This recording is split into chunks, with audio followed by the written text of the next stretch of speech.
काहे रे अमित, तू हमरा से प्यार करो ही बतिया पूरा गांव जानो है। तू हमरा से बियाहवा करमी ने रे? हाँ गे बियाहवा करबौ, लेकिन तोर बाबू कौची कौची देता तिलका में पहले पूछ ले। तिलक? अरे जब प्यार करो ही तो तिलका कौची के रे? आओ कौची कौची देताऊ? एगो साइकिल देताऊ, एगो घड़ी देताऊ, एगो रेडियो देताऊ, आओ की? और ज्यादा बोलबे त एगो भैंसियो देताऊ, भैंसिया के साथे कड़रुओ दे देताऊ। बहिन के रेडियो घड़ी साइकिल भैंस के बच्चा पर बियाह बोल गे। वहाँ कोई फॉर्चूनर और कोई करेटा BMW ले है, हम भैंस के बच्चा पर बियाह करबो। रे सुन, मिल तो दहेज में रेडियो घड़ी साइकिल और मिल तो बाछाया बाछी रे। बाछा या बाछी के दिन है रेडियो साइकिल के। मिल तो दहेज में रेडियो घड़ी साइकिल, मिल तो दहेज में रेडियो घड़ी साइकिल और मिल तो बाछाया बाछी रे। आगे नहीं करबो बियाह। काहे रे की होलौ?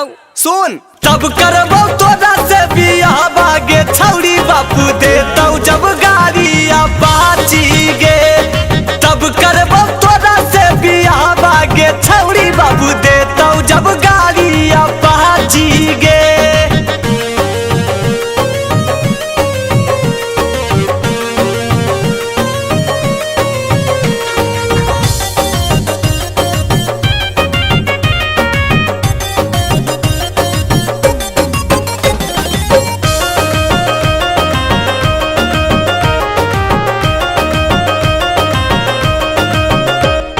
बाबूजी से दिलवाई देबो हमें दूगो ढेनुमा भैंसिया रे। नहीं जरबे खातिर लालटे न लेबौगे, खिरखा भाई में सोना के चैन लेबौगे।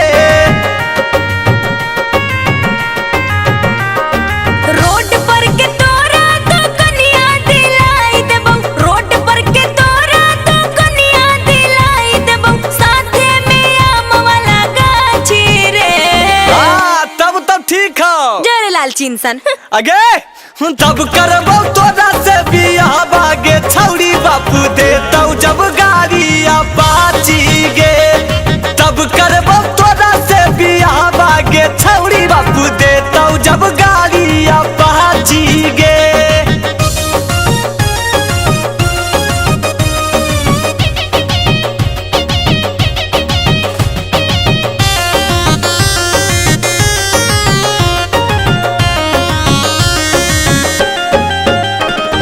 प्यार में हमरा फसाई के रे छोड़ा, करे लगली तिलक के डिमांड रे।